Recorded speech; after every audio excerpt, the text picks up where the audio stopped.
They told you that what happens to a soul after taking a life is something only God knows, that it's too mysterious, too dark for you to understand, that you should just trust the church, trust the priests, and never ask these hard questions. But what if I told you that one of the most beloved saints in modern history saw exactly what happens?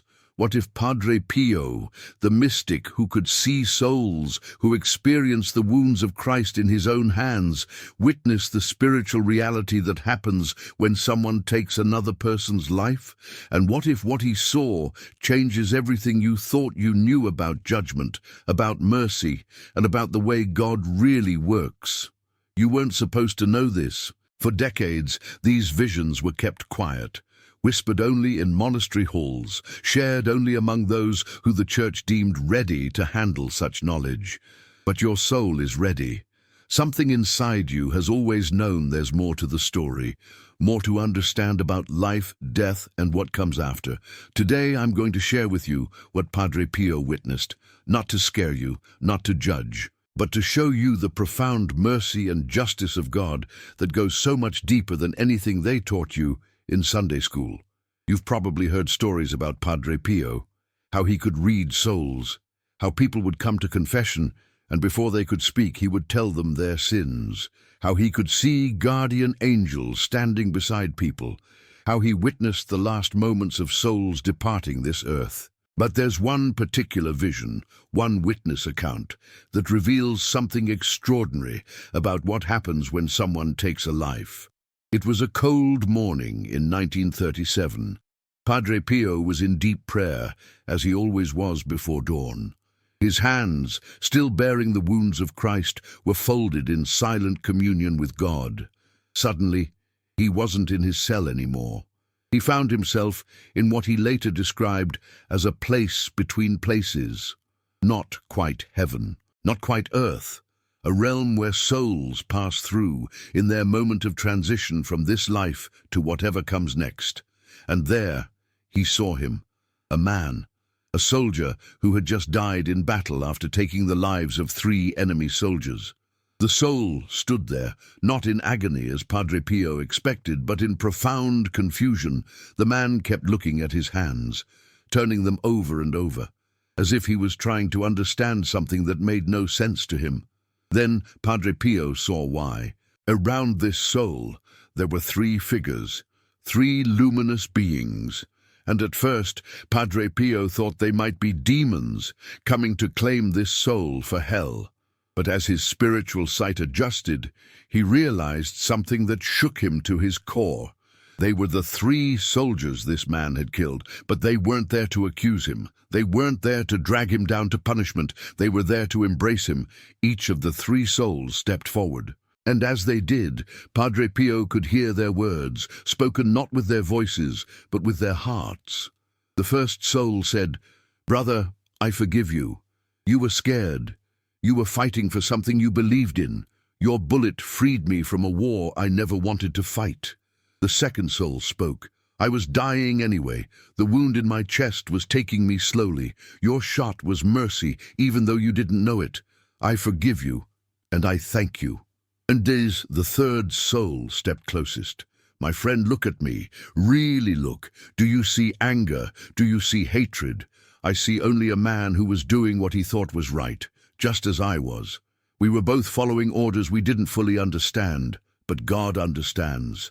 And through God's eyes, I forgive you completely." Padre Pio watched as the man who had killed these 3 began to weep. Not tears of sorrow, but tears of relief so profound that his whole being began to shine. Then something happened that Padre Pio said he would never forget as long as he lived. The 4 souls joined hands, the 3 who had died and the 1 who had killed them. And together, as one, they walked toward a light that was so beautiful, so welcoming, that Padre Pio said he spent the rest of his life trying to find words to describe it. But they never walked apart again. In that moment, Padre Pio understood something about God's justice that no theology book had ever taught him. When someone takes a life, the first thing that happens is not judgment. It's meeting. The souls meet each other, not as victim and perpetrator, but as fellow travelers who got tangled up in the complexity and pain of human existence. And in that meeting, in the presence of divine love, something miraculous happens. The truth of the situation becomes clear to both souls. The fear, the pain, the confusion that led to the act of violence is seen for what it really was. A tragic misunderstanding in the grand story of love that God is writing with every human life. Padre Pio saw this vision repeated many times over his lifetime. Soldiers meeting soldiers, criminals meeting their victims. Even those who took their own lives meeting the parts of themselves they thought they were destroying. And every single time, the same thing happened. Understanding replaced anger, forgiveness replaced vengeance, love replaced fear. But here's what the Church never taught you about these encounters. The soul who took the life doesn't escape consequences. But the consequences aren't what you think they are. In another vision, Padre Pio saw a man who had murdered someone in a fit of rage. When he met his victim on the other side, the victim forgave him instantly. But then something else happened. The murderer was shown every moment of pain his action had caused, not just to his victim, but to the victim's family. The children who grew up without a father, the wife who never remarried because she couldn't trust again, the parents who buried their child and never recovered. He felt it all, every tear, every sleepless night, every birthday celebrated with an empty chair at the table. But even this wasn't punishment in the way we think of punishment. It was education. It was the soul learning the full weight of what it means to take a life. Understanding for the first time the ripple effects of violence in God's carefully woven tapestry of human connection. And here's the most beautiful part. As the soul experienced all this pain, he also experienced something else. The love that God felt for every person who was hurt, the compassion Christ had for the victim, the endless patient love that surrounded even the murderer himself. The soul realized that God had been there in the moment of the crime, not approving, not permitting, but suffering alongside both the one who died and the one who killed, weeping for both of his children who had become lost in darkness. Padre Pio said that after experiencing this complete understanding, these souls weren't sent to hell. They weren't condemned to eternal punishment. They asked to serve. They begged for a chance to somehow balance the scales, to spend however long it took learning to love the way God loves, to grow in wisdom and compassion until they could be trusted to help other souls who might be struggling with violence, with rage, with the darkness that had once consumed them. Some of them became guardian angels for people tempted by violence. Some became intercessors, praying constantly for peace on earth. Some worked to inspire inventors, peacemakers, healers, anyone whose life work could prevent the kind of tragedy they had caused. But here's what's important for you to understand. What's important for your heart to know. If you've ever taken a life, if you're carrying that burden, that guilt, that shame, listen to me carefully. Close your eyes for just a moment, just for a breath. Take a deep breath in. Feel that air filling your lungs. That's the same breath that God breathed into Adam at the beginning of time, the same breath that filled Jesus when he walked the earth. Now breathe out slowly. As you do, release that burden you've been carrying. Just for this moment, set it down.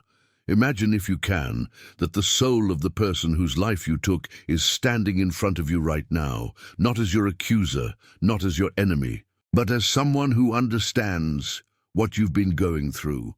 What do you think they would want to say to you? What do you think they would want you to know?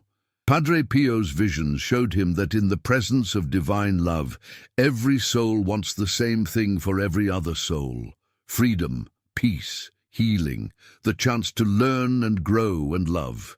The person you killed doesn't want you to suffer forever. They want you to learn what love really means. They want you to find peace. They want you to use whatever life you have left to bring more love into this world, not less. Open your eyes now. You're still here. You're still breathing. That means God still has work for you to do, healing to bring, love to share. lives to touch in ways that create life instead of taking it. But what about those of you who have never taken a physical life? Why does this matter to you? Because Padre Pio saw something else in his visions. He saw that there are many ways to take a life. He saw souls meeting souls, and one saying to the other, "You never hit me, but your words killed my spirit when I was 8 years old. They told me I was worthless, and I believed it for 60 years. He saw a soul saying, "You never laid a hand on me, but you took away my hope. You convinced me I was unlovable, and I died a little every day after that." He saw souls forgiving parents who had killed their confidence, teachers who had murdered their dreams, spouses who had assassinated their sense of worth, and every single time the same thing happened: understanding, forgiveness, the recognition that we are all wounded people wounding other people until we learn a better way. So if you've ever felt like you've killed something beautiful in another person, if you've ever crushed someone's spirit or murdered their hope, the same grace applies to you. In God's eyes, the person whose spirit you wounded wants you to heal. They want you to learn love. They want you to find peace so that you can help others find peace too. But there's something else Padre Pio witnessed that the Church has never talked about openly. He saw what happens to souls who refuse this grace. Not everyone he witnessed was ready to accept forgiveness. Not everyone was willing to face the full truth of their actions. Some souls, when offered the love and understanding of those they had hurt, turned away. They couldn't believe they deserved forgiveness. Or they were so attached to their anger, their justifications, their victimhood, that they couldn't let love in.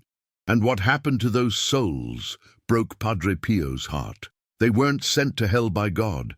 They created their own hell by refusing the love that was offered to them. They wandered in spiritual darkness, not because God abandoned them, but because they abandoned themselves. They became trapped in their own guilt, their own shame, their own refusal to believe that love could be stronger than their worst actions. But even then, Padre Pio said, God never stopped reaching for them. Love never stopped calling their names.